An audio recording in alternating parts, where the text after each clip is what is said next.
Good morning students. In today's video we will discuss about chapter number 4, that is where animals live, adaptations. Now we students, if you can recall, we have already discussed about what adaptations are, but for those who have joined late in the online classes, I am repeating adaptations once again. Now if we talk about adaptations,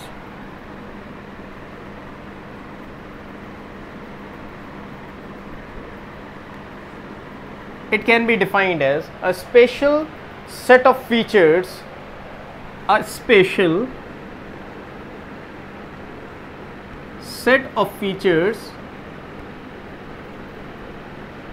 features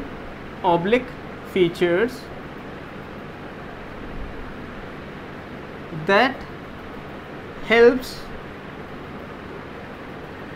an organism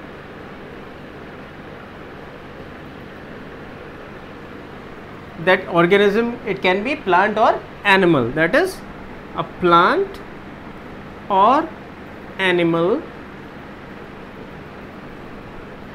to survive in a habitat, right? That is termed as an adaptation. Now if we talk about the camel, right? Camel is one animal that we will came across when we move in the desert area or in the Thar desert or Rajasthan, right? That is a special animal that is we will found in abundance there, camel.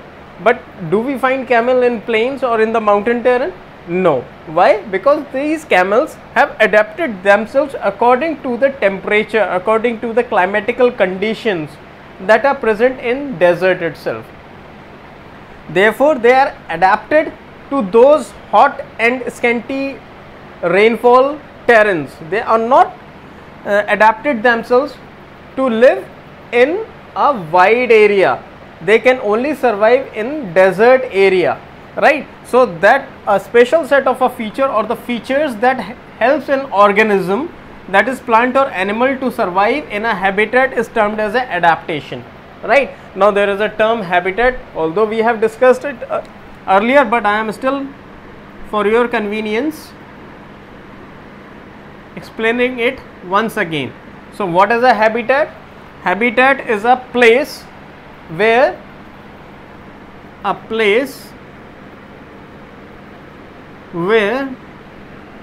an organism lives naturally, right? Now in the previous example of adaptation, I have taken taken name of a camel. Now camel has adapted itself to the condition that was a desert condition, where the temperature is extremely hot during the daytime and cold during the nights.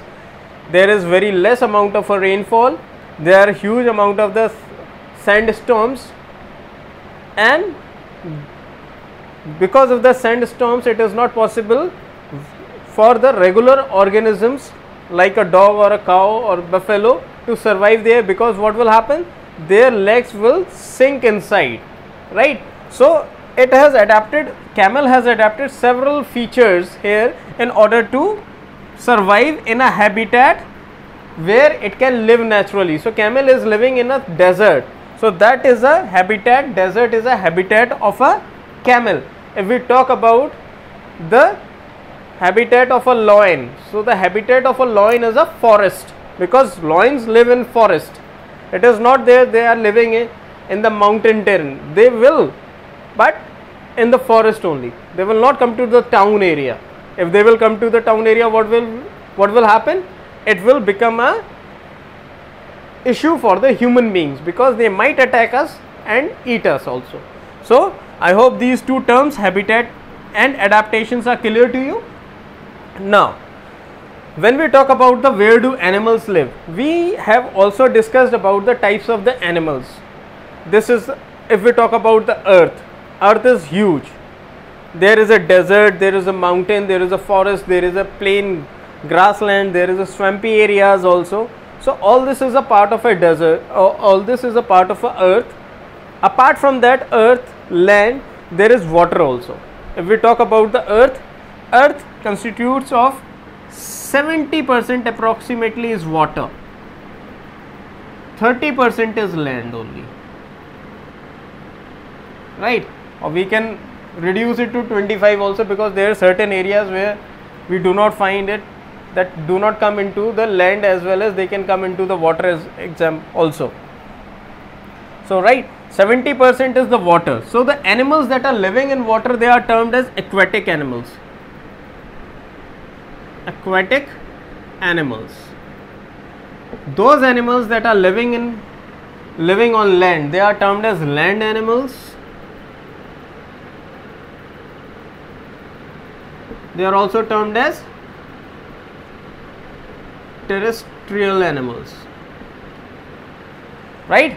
So if we talk about the aquatic animals and land animals, aquatic animals are those animals which live in water, they are termed as aquatic animals. Land animals are those animals which live in different types of habitats that are present on the land, and they are termed as terrestrial animals. Now if we talk about the terrestrial animals, right, so majority of the animals have 4 legs, right? So the first 2 pair of the legs, they are termed as 4 limbs, front legs, that are front legs. Another pair that is at the back, that is termed as hind limbs. They are back legs, right?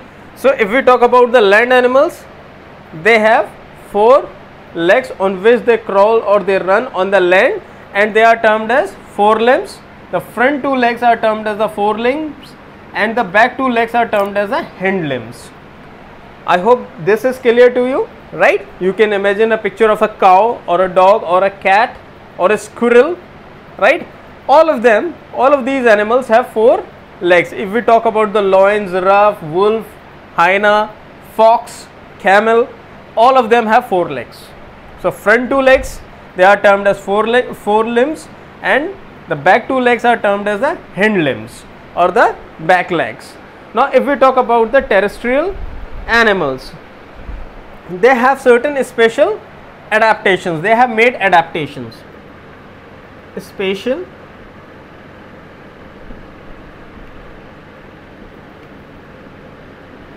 adaptations. Example, I will start with desert once again. Deserts. So all the animals that are living in the desert, what will they have? If you can imagine the picture of a camel. Camel is somewhat like this. Very big neck, a long neck, right, and a hump here with long legs. They have long legs, extremely long legs. So what happens here is, the animal has long legs. Why long legs? Because it will help it in order to survive. It will not stuck down in the sand, right? Next feature of the special adaptation that we can see in the camel is that they have the flat layer.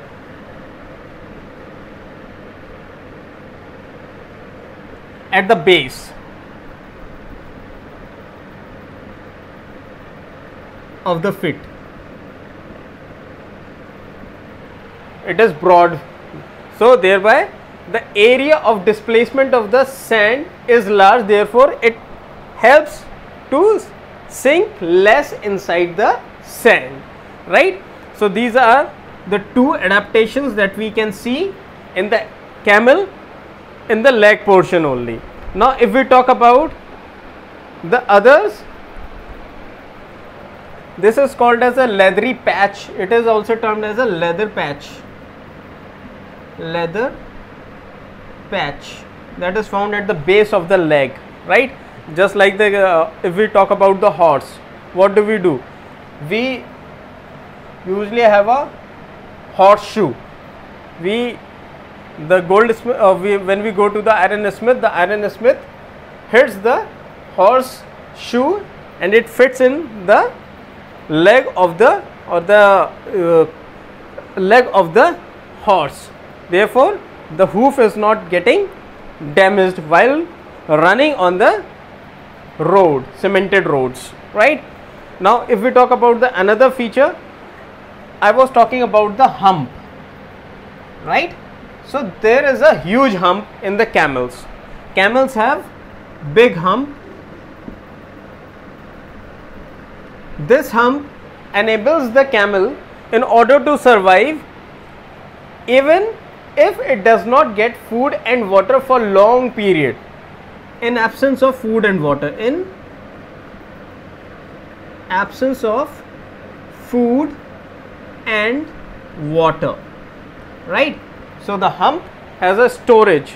It has a storage capacity for the extra amount of the food and the water in case the camel is unable to find the vegetation, find the food and the water for itself. It can survive by dissolving this hump, or the food that is, or the water that is stored in the hump. It can survive on that, right? If we talk about the eyebrows or the eyelashes,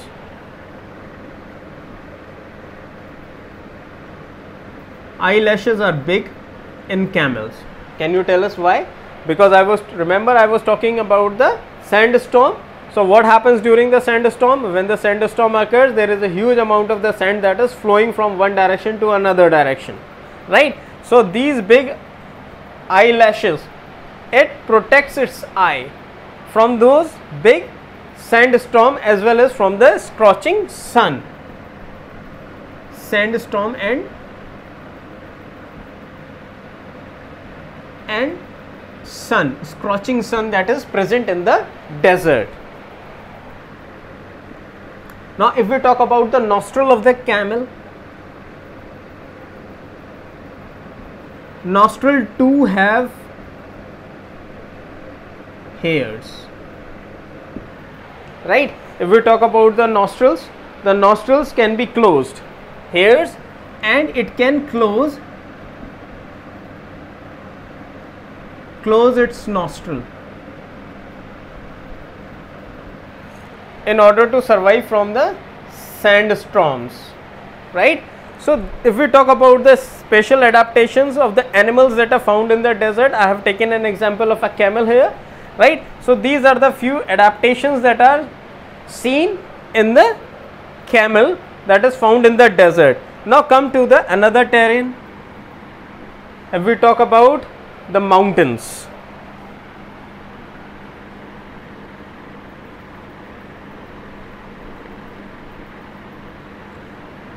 right? This was a desert. Now this is the mountains. Now if we talk about the mountains, or that is the Arctic area,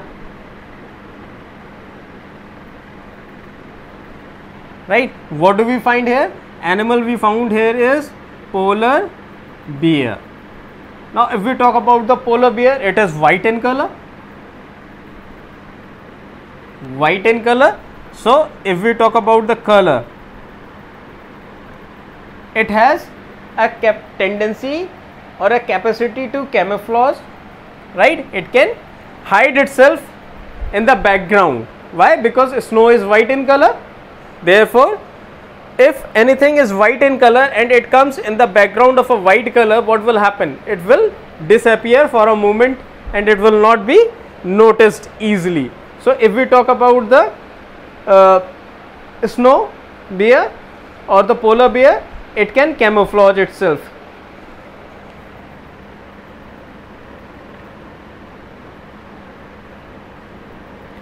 It can camouflage itself, right? Next thing is, because it is living on the ice, so it has to protect itself from slipping, right? In order to protect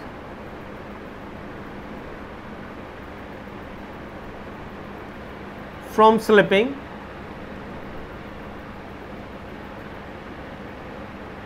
what will it do?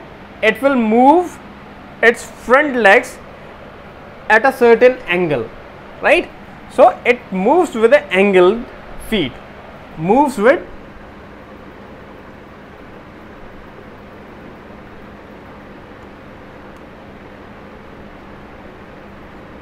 in order to prevent slipping. Now the temperature here is extremely cold, right? Extreme cold temperature, right? So in order to protect itself from the extremely cold temperature or the very harsh cold winds that are blowing, what will happen? The polar bear has a thick coat of white fur oblique hair, right? Whole of its body is covered by the very thick coat of a hair. Now this hair helps the animal to keep its body warm, along with the extra amount of the fat that is deposited just under the skin. Extra amount of the fat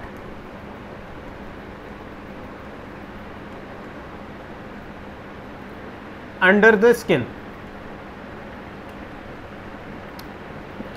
Now we know that because if we talk about the snow covered area, there is no vegetation for the animal to eat anything, right? And we know that polar bears, or if we talk about the bears, they are what?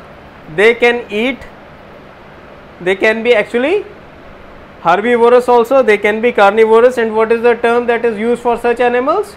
Omnivorous, right? So bears, we know they are omnivorous, they can eat plants as well as animals. But since we are talking about a mountain terrain, especially that of an Arctic area, so what happens here? Because there is a huge amount of the snowfall, everything is being covered under the snow, right? As a result, there is no plants left for the animal to feed upon. So what makes it survive? A very good smelling power, right? So it has a very good smelling power, and it has such an immense smelling power that it can smell dead or living organisms that are hidden under the snow cover just by the smell, right? And it is a very good swimmer also. Why? Because it has webbed front feet. Its front feet have webbed, and the other two hind legs that I was talking about, the hind limbs, it is used as a peddler in order to change or switch its direction. So if we talk about the adaptations of the animals, certain special adaptations that are shown by the animals in the deserts are these. They have long legs with a flat layer or the leather patch that is present at the base of their feet. They have the big hump, they have huge eyelashes, and they have a capacity that they can close their nostrils in case if the sandstorm arrives. On the other hand, if we talk about the animals that live in the Arctic area, that is the polar regions, we have taken an example of a polar bear. Now the polar bear has a capacity to camouflage, that is, it can change its color or it can hide itself in the color of the background. We know that the color of the snow is white and polar bear is also white in color. So it will not be very easy for another organism to pick it up while it is approaching them, right? Another thing is, because it is moving on continuously on the ice, and we know that ice is slippery. So in order to avoid slipping, what it does, it moves with the angled feet. And next is that because it is extremely cold in the polar region, so it has a very thick coat of a white hair, right? This white hair gives it kind of an insulation from the extreme cold weather, along with a huge extra amount of the fat just deposited just under the skin. So these two features enables it to survive in the extremely harsh cold weather conditions. It has a very good smelling power and it is a very good swimmer also. So these are the special features of certain land animals that are living in a particular habitat. I hope this video is clear to you. Thank you.